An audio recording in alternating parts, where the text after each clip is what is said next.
I've spent my entire life listening to the sounds of the universe, to understand the quantum entanglements of kazoos, to surrender to the hyper-Euclidean shifting mechanics of a whammy bar. But there is still an infinity of things to hear in outer space. For example, now and then, I hear a shortwave story that totally fractures my reality. Wow. Shortwave Stories from Studio GGG, coming soon. Wow.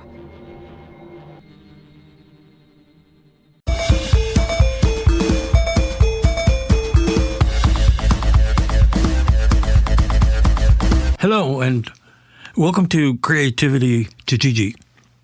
It's time to get your GG on.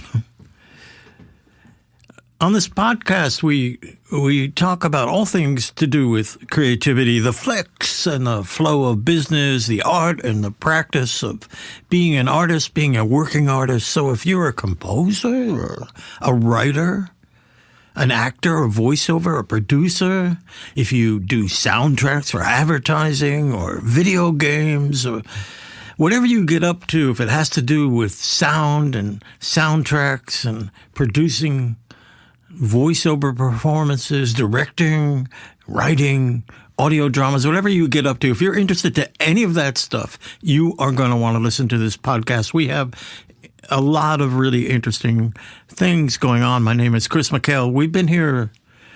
I've been in this business a long time, and I've pretty much covered every base there is to cover in this business, and I want to share it all with you. I just want to share the stuff and share the people I know, and we're going to start today with a great guest, and we're going to talk about something that doesn't get talked about a lot, but was what is actually a critical piece of the process of putting together great award-winning work, and that is casting.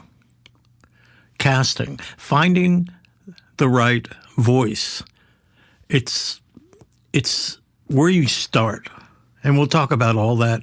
And to talk about all that, we're bringing in Dane Gorman, and Dane is a front-rank casting director. She's out there. She's working at it every day. She's like me. She's worked through the transitions from what the business was before to what the business is now, and we're both still out here pounding away at it. And we want to share some insights into this beautiful, arcane, and essential part of our work, casting for voices. So let's get right to it.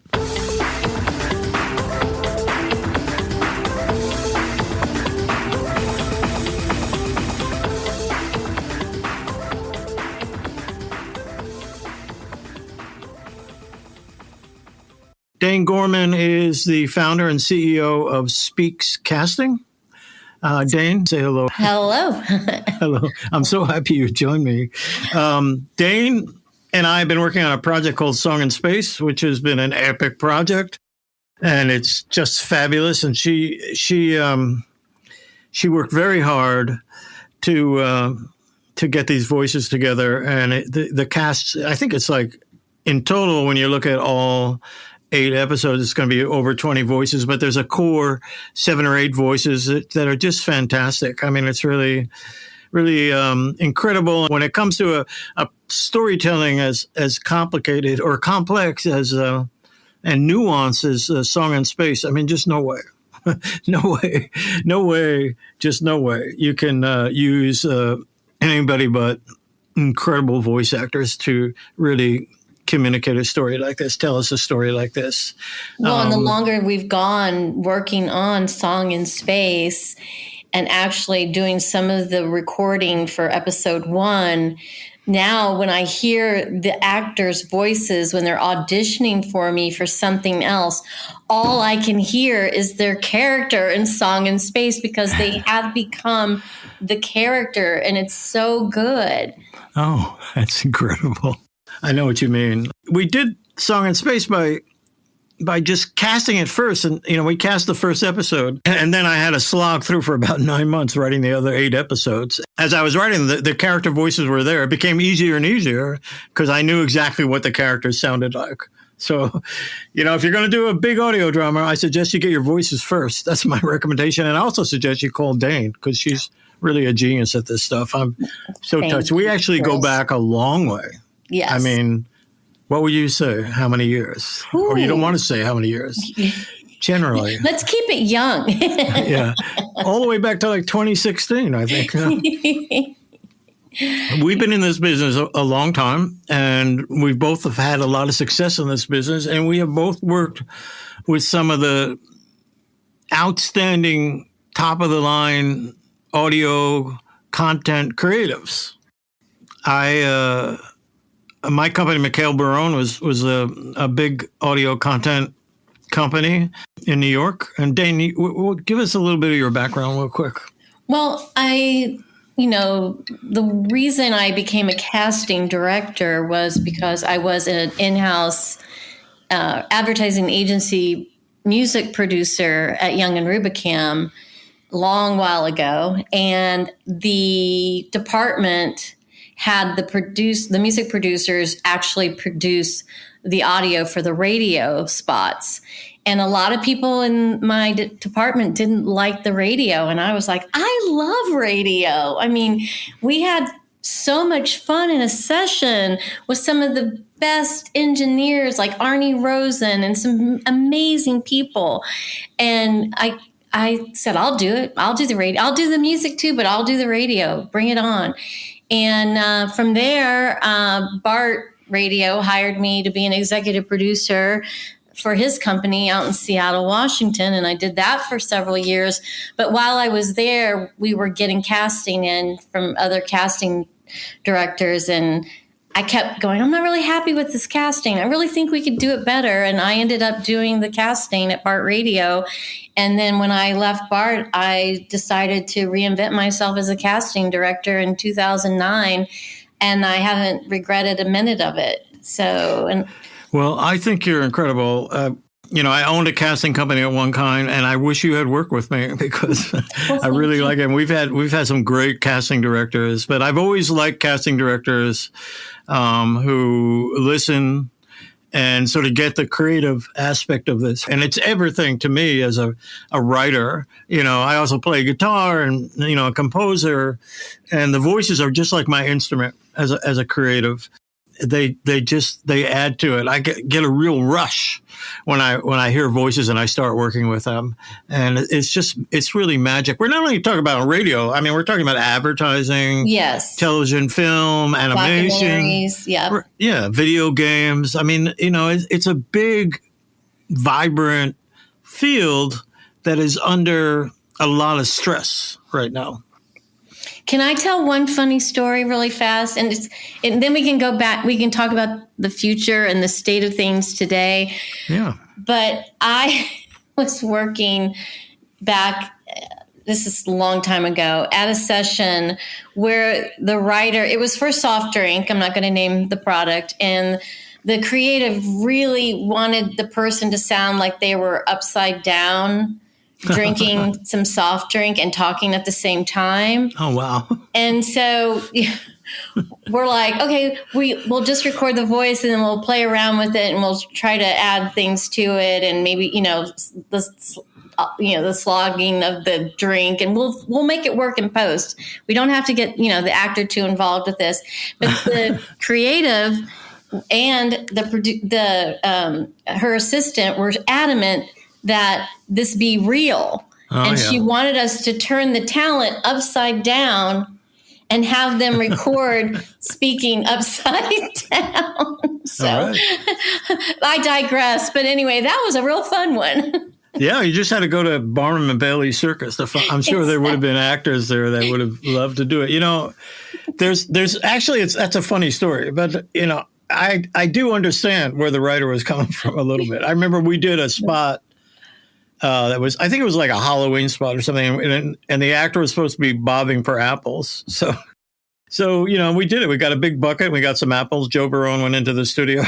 Oh, I'm not lying. We did let the actor agreed to go upside down and record. Oh, you're saying the actor did go upside down? Oh, yeah. No, I am saying I tried to prevent it from happening, but the actor was like, that's the thing about a voice actor. They'll give it their all. And they were like, if that's what she wants, I can try it. And I remember Arnie going, no, I don't think we need to try it. And the actor, she's like, yes, we need to try it. Her name, I'm not going to say her name. Anyway, so. Wait a minute. Were you like in Super Dupe with Arnie? Is that what we were in Super Dupe, and we turned the actor up. He said, I can stand on my hands against the wall. We put the mic down there, and we actually did it. The guy was like a yoga master. He was like, it was incredible. And later, after everybody left, we A/B'd what Arnie had done in post, and then the upside down voice, and there really wasn't any difference. But yeah, I would imagine there's, especially with a trained actor, I would imagine. Yeah, that's great though. I hope you took a picture of that. Really. I didn't. Only picture I have is sitting on George C. Scott's lap from Super Dupe. I don't know why I kept that one. Anyway. The thing that's driving me crazy right now, more than anything, is the pace of change. It's like I got into this business and it was very stable. You kind of learned the techniques and the roots, and you built your network. Well, we did go through, I think, one of the biggest changes in the industry for casting was, I can't even tell you how many years ago, when the first pay-to-play sites came. So, actors were paying their fees and putting their voice and resume on these pay-to-play sites. And a lot of producers at agencies and creatives stopped going to casting directors. It's not like all the business was gone, but they went to the pay-to-play sites to find their casting. And what was cool, and what I think might happen with AI as well, didn't quite work to perfection. Maybe if you had a low budget and you couldn't afford a casting director, you'd go that route.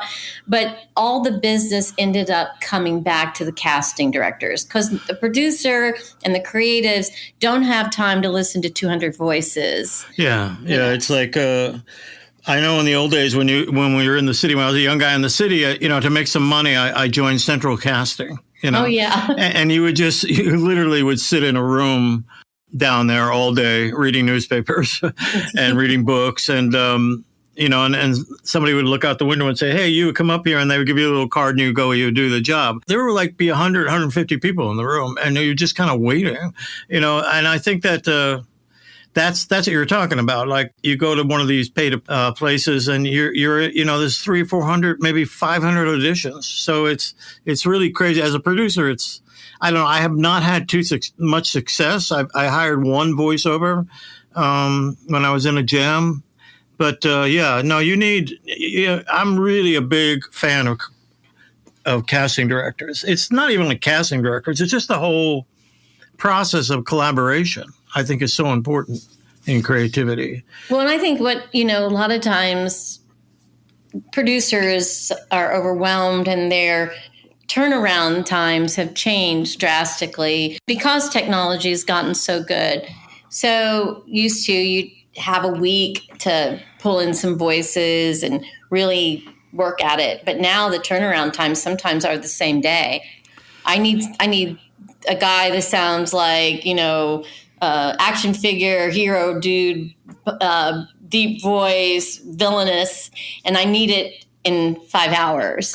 And so you're like, oh. That's why they call you, basically. Yeah, right. So that's the thing that's changed the most, is the timeline. So I have to really hone in on my craft and keep a database of who I really love vocally. Sometimes I like to open it up because there are tons of new people out there, and I love giving new people a chance. And you never know, you're going to discover this next great voice that everybody wants to use if you don't open it up. But if you sometimes when you're in a hurry, you have to go to the pool of people that you absolutely know can pull this off. And hopefully they're at home waiting at their very high quality home studio so that they can turn this around for you really quickly. Oh, man, I'm going to get into a little bit of that later on, I think. But I think that you said something in passing that has really always been true. which is that new voices really are gold. There's just nothing more powerful. And we've seen it. We've seen like somebody come onto the New York advertising scene and just take off like a rocket ship. I mean, I have witnessed the launch of some pretty famous people that way. Jim Gaffigan was a guy who I think he was working at a as an account exec, I think, at an agency. Next thing you know, he's like one of the top voiceover guys. It's like Liev Schreiber. I think he was a bike messenger, and he used to bike in, and we would book him because we just heard something so great in his voice, and he became the voice of a certain client, and he would ride his bicycle from Brooklyn all the way into Manhattan to record, all sweaty, but he was amazing. He was amazing, and he still is. He does less voiceover work, but back in I don't think he's doing part of the business doesn't function the same way. I don't think, we were kind of all contained. It was like the entire voiceover industry was either in New York City or in LA, and that was it. That was kind of it. You had to kind of make your choice as a creative, as an artist, as an actor, one of those two cities. And there were differences in the cities. Like you went to New York for your actor, your narrator, maybe your documentary film voice and your commercial voices. And you went to LA for some commercial voices, but you also went there for animation and cartoons. I mean, that's kind of what the differences were. But now there are no differences. Yeah, there are no differences. And I think there's a lot of disadvantages with that. There's no doubt. But I'm getting used to it. Well, and now there's more cities to pull from. Yeah, I mean, you're sitting in Nashville. Yeah, I'm in Nashville. I get a lot of great voices from where you are in Chicago. Yeah, I'm in Chicago. I find great voices in Austin, Texas, Atlanta, Georgia. I have a great couple of actors that I work with out of New Mexico. So because we've gone, remote and everybody's getting their home studios, we don't go into an actual casting session anymore, which does open it wide up to find a unique voice.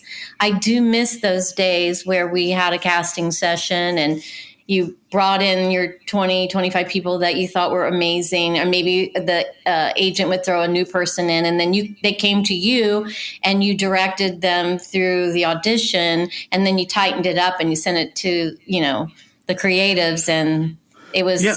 Look, we won a lot of awards in that company in New York. It all began with the casting, because the casting directors...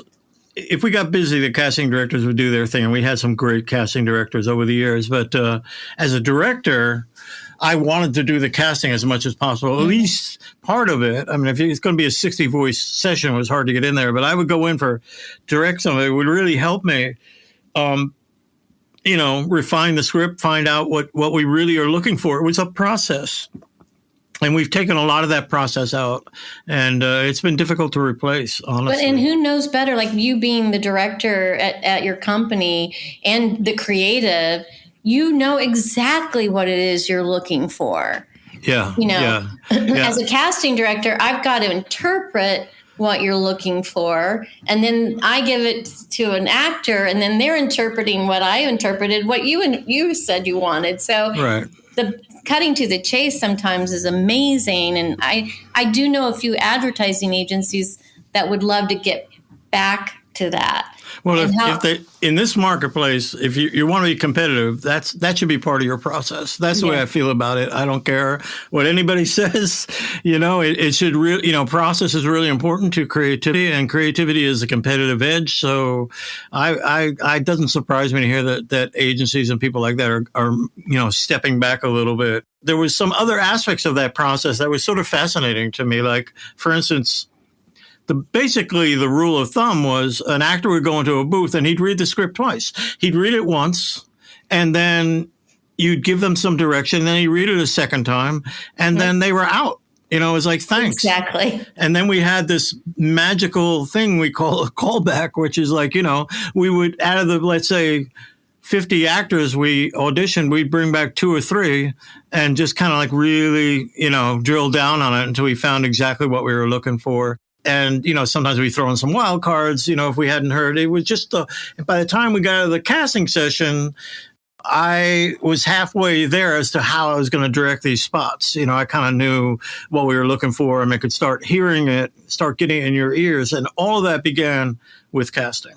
There's no doubt about it. Well, and a lot of times, because we've been doing this for so long, there are a lot of young creatives and young producers, and they're learning, and they're also miles ahead of me with some of the technology and stuff, right, because it comes so easy for them.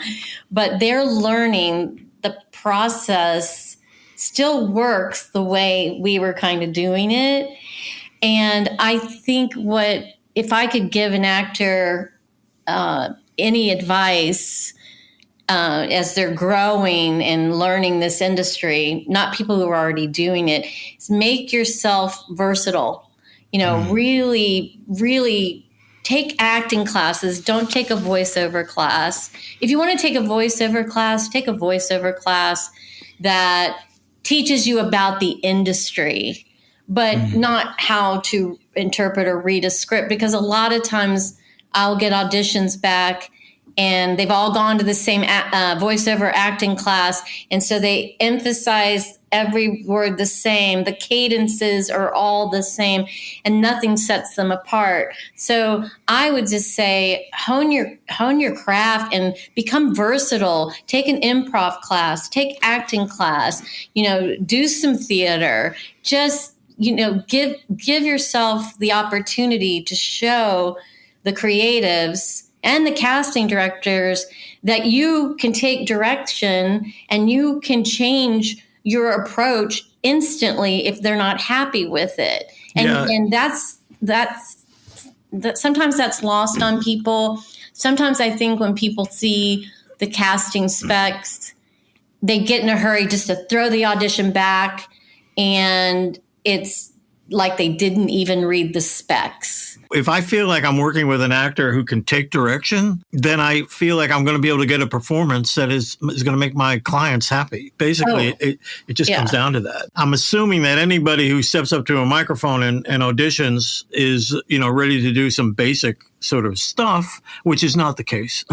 But I assume, you and I both work with pros a lot, so we're kind of used to that. They come in with their voices warmed up, and they come in with a bottle of water, and they come up, ready to rock. And more than anything, they take direction. And I've never studied acting, so I do have a son who's an actor, but that is a magical ability, and you can spot it almost instantly. So I think that you and I work together, and I've probably asked you that very same question. I'll hear a voice I like, and the next question out of my mouth is like, can they take direction? Yeah. And I'm totally reliant on the casting director for that, that answer. Well, and I feel bad for actors these days who want to make a living in voiceover, because unfortunately and I'm not sure where this all breaks down or how it can be corrected, but they want to hear the audition be perfect, as if they could just take it and plop it right into the spot, mix it and finish it, even though they're going to have a recording session. They don't want to send voices to their clients unless it's exactly what is going to be the finished product. And we didn't do it that way. We loved someone because we loved their voice and we knew they had the acting chops to do whatever we needed them to do. We'd go in and we'd do the session and, maybe give them some direction. Maybe it lasted only a half an hour, and everybody was happy. But now they expect the audition to sound like the final product, and that's just not fair. Yeah, no, I think a lot of that is the managing of the client, because that's what could happen when they're presenting the voice, saying this is the voice, we like the voice because of this. But when we go into the session, we're going to direct them and get the exact performance that we're looking for, and we can't do it that way anymore because nobody's managing their client the way that I would hope that they would. Yeah. So we have to have a voice that's almost finished. That's why the actor needs to take more time and when they're looking at the spec and try to deliver it the best they can. Beautiful thing about Mikhail Barone, was we did hundreds of spots a year. So we were able to really hone our chops how to get this done, you know? I mean, we probably did, somebody told me once we did 30,000 spots. I don't know if that's true or not, but, wow. But I can believe it. We had 2 or 3 directors at any one time. We know we had 6 recording studios. So we were rocking around the clock. I don't think we set out to make a process, but as a producer, I knew that I was going to get what I needed in like 8, 9 takes. And if the session went to like take 15, there was something really wrong, you know, and the wrong guy. Yeah. The magic take would be 3, 4, or 5, you know, maybe 6. Somewhere in those 4 takes, it would be like magic. And then it was like just mop up, you know, maybe pick up a couple of wild lines or, you know, do some different stuff. But it was, you know, and we did spot after spot after spot, and it was always the same. So that led me to conclude that, you know, the best performances were going to be the early performances. And that leads me to say to actors, when you're doing home recordings, you know, study the script, mark it up, get it in your mouth, rehearse it, practice it, then open your mic and read it 2 times and send it off. You know, I really think you're going to stand a better chance of booking a job if you do that. If you start editing it and going in and replacing this phrase and trying to get this, you're going to drive yourself crazy. I've done that. You know, you can spend all day recording a 30-second script. I mean, you're on the wrong path. I really believe that. What you want is a performance, you know, and just like any performance, you need to rehearse that. And then it's go time. The curtain goes up, read the script, you know, step back a little bit, take a breath, take some water, step up, do a second read. If a lot of actors are only they're only sending in 1 take. You know? I know they only send in 1 take, but they slave over it. Yeah, they do. But I mean, I would love to hear them do that first take the way, you know, like you said originally, like in an audition, live audition, do that take the way they interpret the script, and do a second take the way that the specs are telling you to interpret the script. And that way you are already showing in your audition that you have some range.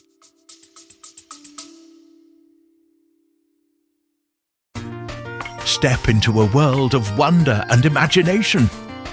Join us on an enchanting adventure with Wonderlit, the all-new storytelling podcast crafted for curious listeners of all ages. Dive into tales spun by the fabulous Wonderlit machine. Fables and melodies made to intrigue, delight, and ignite imaginations, young and old. Wonderlit. A world of stories awaits you, brought to life by Studio GGG. Coming soon to wherever you listen to your favorite podcasts. Are you ready to wonder?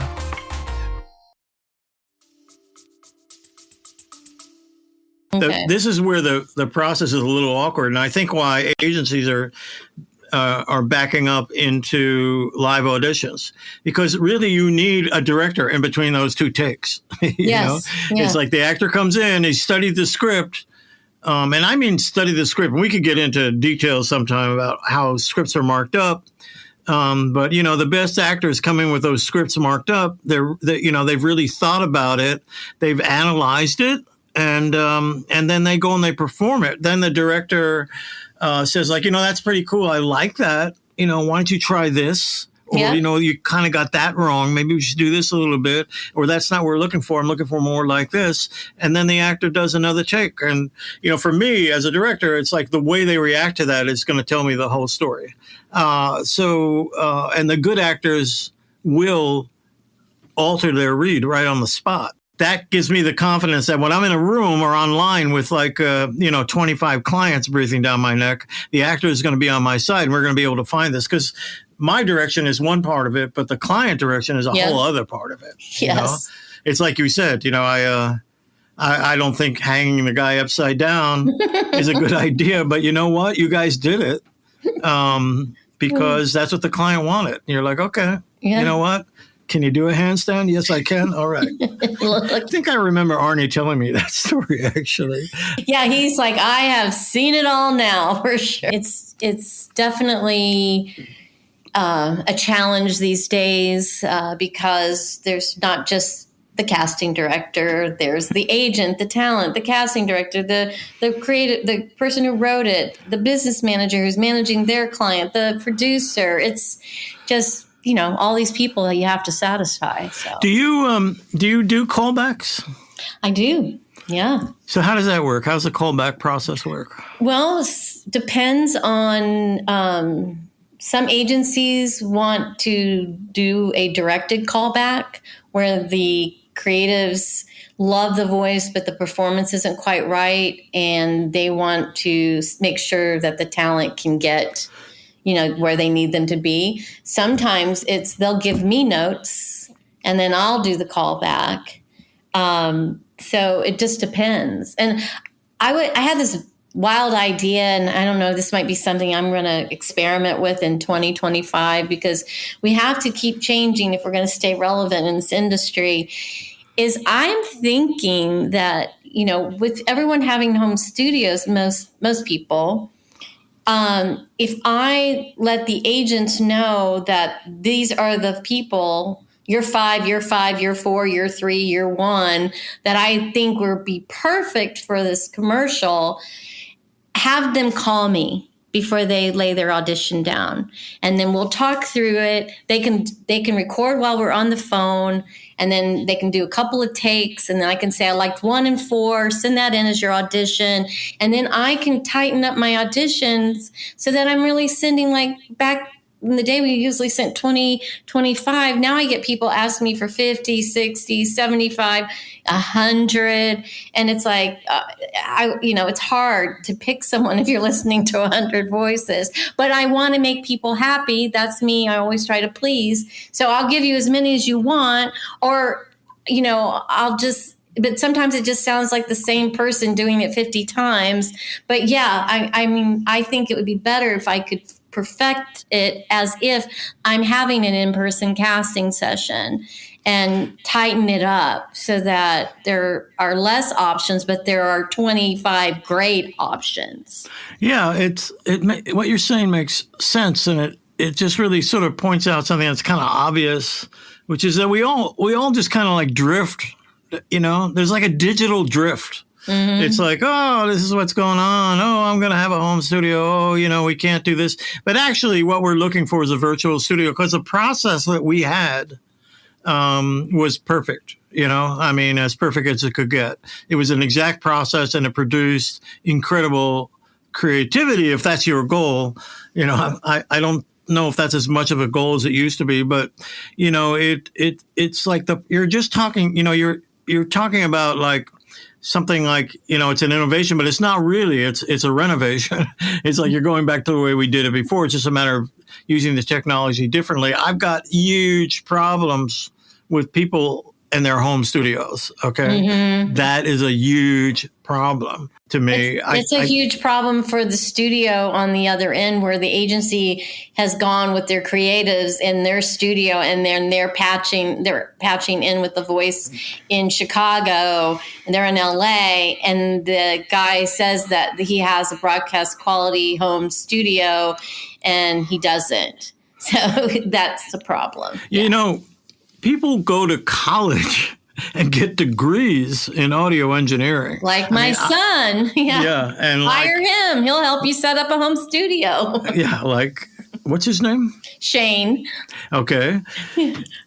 I've probably had 30 mixers working for me. And the good mixers were like gold. Mm-hmm. Gold. You mentioned Arnie Rosen. I had Tim Leitner at Irving Place. Henry Perotti. Oh my God, Henry is legendary. Yeah. Brian Tarner. Oh my goodness. Brian Tarner. Oh my gosh, I would give me a session with Brian Tarner any day. Yeah, and he's still out there. Yes, he's still online doing stuff. But if Brian Tarner tells you he's got a professional studio at home, you believe him. Yeah, you do. But I think that there's just a tremendous amount of people that do not understand understand even the fundamentals of what a professional studio actually is. Now, look, I have a studio, but, I have an IT guy as well that comes in here and keeps my studio organized, because I am not a technical guy. And I'm actually pretty educated, but I am not a technical guy. Right.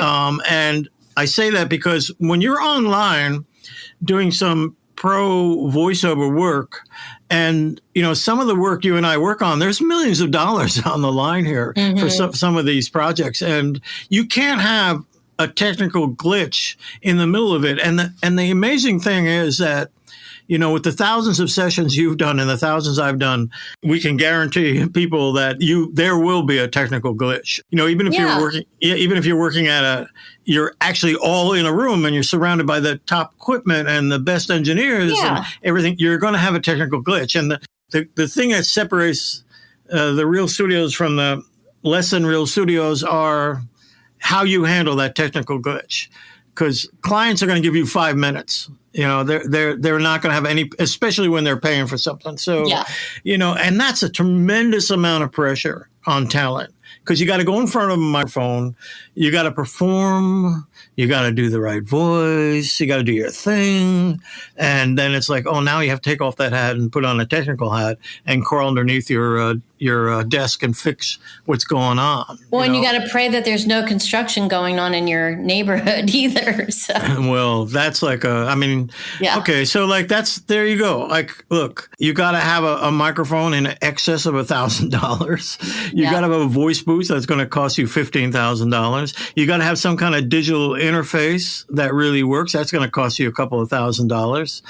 And, you need mic stands and pop filters and a $1,000 pair of headphones, maybe a $350. Maybe you can cheap out on the headphones, and that's all going to be working perfectly. And that's not even talking about things like Source Connect and that kind of stuff, which gets sort of headachy at certain points. Well, what I started asking for, and I think this is important, because I don't want to just say to my client, "Yeah, they have a home studio with Source Connect," and I always say, in a lot of my casting briefs that I send out, home studio with broadcast quality home studio with Source Connect. But if they're, say they've got 5 guys that they like, they're not sure who they're going to book, at that point, I'm going to start requesting things. And one of the things I'm going to request are, send me the specs on your studio. Yeah. Because I want to see that, what you have. And I don't want to just say, yeah, they have, a cheap mic and they have a little portable padded, or they're in a closet, I really want to see specs wise what they have, so that when I send that to my client and they're sending it to somebody at Sound Lounge or some studio, the engineer can see, and the engineers are all running tests before the day before the session. What we've started doing is the engineers are calling in and checking in with them and testing it. And then the engineer is telling them, well, this isn't good. You're going to have to add this, or you need this, or you need that. And they have a day before the session to go make the improvements on their home studio. But it would be nice not to have to go to that step. It would be nice to say, yes, they have a broadcast quality home studio. I don't see how you get a broadcast quality home studio for under $35,000. And that, by the way, is cheap. I mean, that is cheap. When we built the studios in New York, we were a broadcast quality studio. I spent like $350,000, $400,000 per studio. Loaded floors, 5-foot thick walls. It takes everything you got to really get to that broadcast level. And I prefer just using those studios anyway, to be honest with you. When we get back to working on Song in Space, it's like I've been in New York several times looking for studios. I'm just actually was talking to somebody today about a deal that might get us a studio to record the voices. And then some of the work can be done not in a studio, in terms of putting the sessions together and maybe even mixing. But recording, to get a good recording, it's the simplest thing in the world. You need a soundproof room with a really good microphone. That's it. Those are the only 2 things you need. To get that, you're going to have to spend like $20,000. I mean, it's never going to happen in a closet, No, well, a lot of agencies, saw during COVID that it was a cost saver because people were starting to buy the equipment so they could record from home because no one was going in person to sessions during COVID. And, studio costs can, for a radio project that maybe not so much, it's not an all day thing, but depending on what the project is, the studio costs can add up. And I think a lot of their clients saw the savings in using people with home studios. But I think now we've gone further past COVID.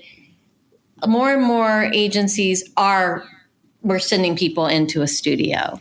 When I'm doing voiceover, just really want to stand up in front of a microphone and read the copy and have somebody say to me, you know what, that needs to be quicker, it needs to be slower, it nees to be funnier, whatever they want. Try it again, upside down. Yeah. Can you do a handstand? When I get into a recording studio with a good Neumann in front of me, I'm just like so relaxed. I'm like, okay, I can just be myself. I can just find this performance. I don't have to worry about anything. I can just focus on that. I know the sound is going to be good. I know they're going to get what I do. And, it's kind of like the feeling you get when you're dressed up and you're wearing some nice clothes and you like the way you look in them. Is a voiceover actor, you have to like the way you sound, Yeah, you have to like the way you sound. Yeah. And you're an actor, you're acting, so you're not always going to nail it. You're going to, No. It's not going to happen, but at least it will sound good. And I think people really underestimate how much of what sounds pro is just the technology. It's like, if you're in a real studio and you've got an engineer and you got an assistant engineer, you got a producer, you got a director, you got great microphones, you got good space and air, and it just elevates everything about your game.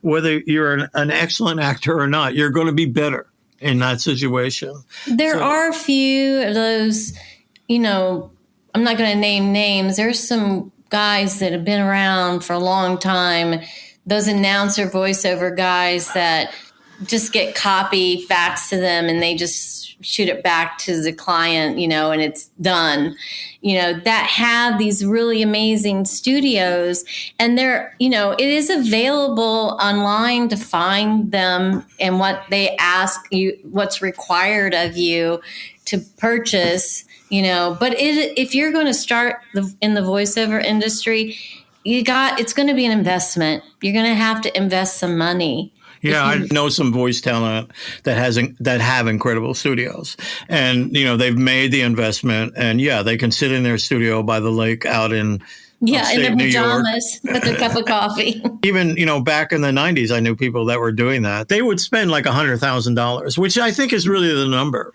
I don't mean to shock people listening to this, but I actually think that's a reasonable number to me to put together a pro level studio. And, that money includes like hiring guys to set it up for you and to maintain it to a certain degree. I think that once you get it set up and it's rocking, you could go in there and do your thing.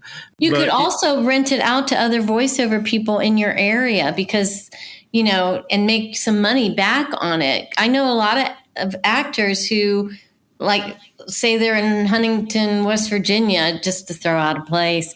But, when you're looking for a studio in Huntington, West Virginia, to send an actor who doesn't have a home studio, the agent will go, oh, but so-and-so has a really good professional home studio, and he rents it out, and it's not $200 an hour. I think he only charges $50 an hour. He gives the voiceover discount. So you could be that guy in your region that has the broadcast quality home studio that you spend $100,000 on, but you can make some of your money back because you can help your fellow voiceover people. I went to a studio in New York City, just like in the last 2 or 3 months, on like in the 30s and like just off of Fifth Avenue. And it was just a 10,000 square foot floor.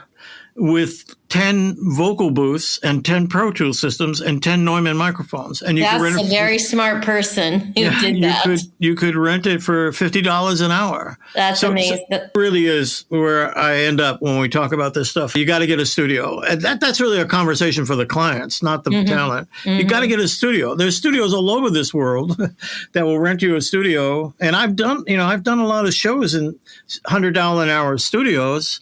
And it's fine. It's just a matter of getting that initial recording in front of a good microphone in a good booth. That's it. Once I have that, we can run that football down the field. I did a voiceover class recently. I was invited to do a voiceover class with Everett Oliver. Right? Yeah, Everett. Yeah. Yeah, you hooked me up with him, and he's a great guy.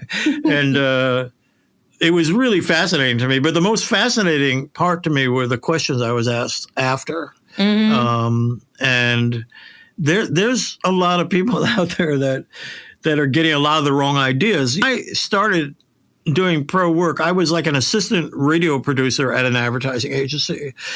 I wasn't allowed near any kind of responsibility till I had done like a lot of sessions and kind of proved myself. I spent a lot of time sitting in the studio with senior producers and incredible radio talent and voice talent, and sitting in the back room and somebody like Arnie Rosen at the board, and you learned. I mean, you learned. Arnie taught me everything I know about radio production. That's where I learned. And I learned because I went there for every radio job I had, and I got better and better and better the longer I was there working beside him.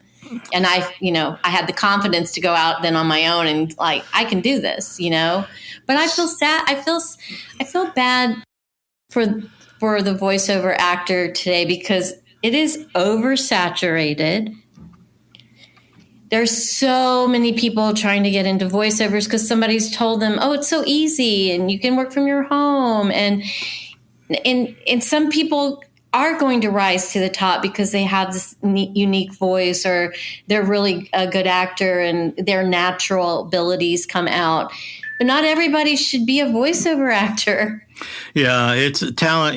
Talent is a whole discussion in itself. This voiceover class I did with Everett, there were like a couple of people in there that really had chops and they really stood out. It's a hard thing to define what it is. And especially when you talk about things like commercial acting, because commercial acting is really the ability to sound like yourself.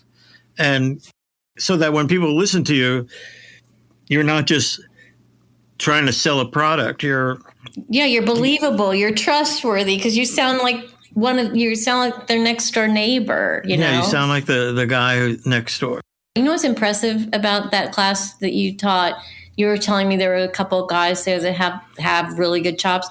Those guys are I know those guys. They're constantly working at their craft. Yeah, constantly.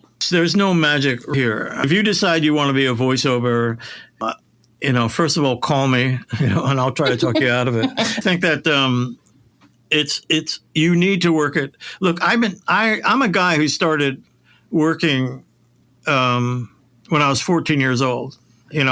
I started doing films and stuff, and then I started singing jingles in studios. By the time I was 16, 17, I was working full time doing stuff, and it's a lot of years later. Now, and I still spend hours every day working on my craft, whatever I'm looking at. I don't do as much voiceover as I used to, but if I'm going to do voiceover, I have a whole process I go through with warming up and doing tongue twisters and all sorts of stuff to get my voice loose. And when an actor gets on mic, I'm expecting that they've already done like 2 hours worth of work to get their voice ready. And I know that every actor I worked with in New York, that's the way they started out their day. Mm-hmm. They would do 60 minutes of exercise with their voice. Did a lot of work actually with James Earl Jones. And that guy, it's a cliche to say it, but that guy could read a phone book and you'd be like, wow, that's the best phone book I've ever heard.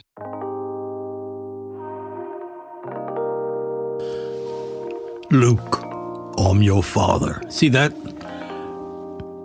That's me proving I am not James Earl Jones. Working with him was really one of the highlights of my career, no doubt about that. Sweetheart of a guy. Okay, so we didn't actually get to say goodbye to Dane because I am a technical incompetent person. So I just thought I'd call her up and say, Dane, thank you so much for coming on to this podcast. It was really great discussion. I really enjoyed it. Thank you, Chris. I thought it was something that made me think a little bit more than I normally would have been thinking about the topic, and I look forward to having more discussions with you in the future. Oh yeah, definitely. And hopefully when you hear this one, you don't go like, hey, wait a minute. No, you sound great. You sound great. And I'll get this to you as soon as I can. So thanks again, and we'll talk soon. It's been my pleasure. Thank you. I wanted to thank Dane for coming on Creativity to Gigi. This is produced by Studio to Gigi. And if you want to see what we're up to, we're innovating. We're coming up with innovations in developing IP. That's essentially what we're doing at Studio to Gigi, and we're really focused on audio dramas and podcasts and music and all the stuff that's we love. We're focused on love, people. Anyway, studiogigi.io. Visit us there. Subscribe to our newsletter. Subscribe. Join the site. Come on, join us, because the more we are together, the happier we will be. No, the more we can solve problems. Solving problems is my superpower, and this is a big one we're trying to solve: how to develop IP in a market that is like running into walls every way it turns. So join us, studiogigi.io, and subscribe to this podcast wherever your podcasts live: Apple, Spotify, iHeartRadio, and we'll talk to you next week. Thanks for listening. Bye.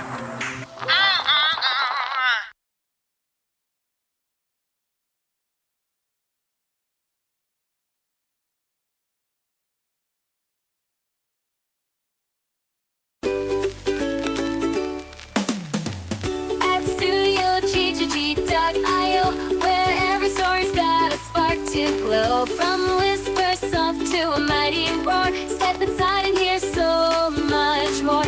Every beat is a tale untold, every wave a dream to hold. In the heart of sound we're alive. Studio GGG, come take a dive.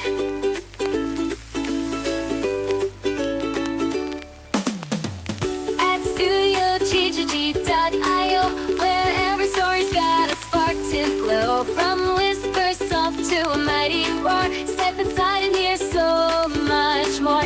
Every beat is a tale untold, every wave a dream to hold. In the heart of sound we're alive. Studio GGG, come take a dive.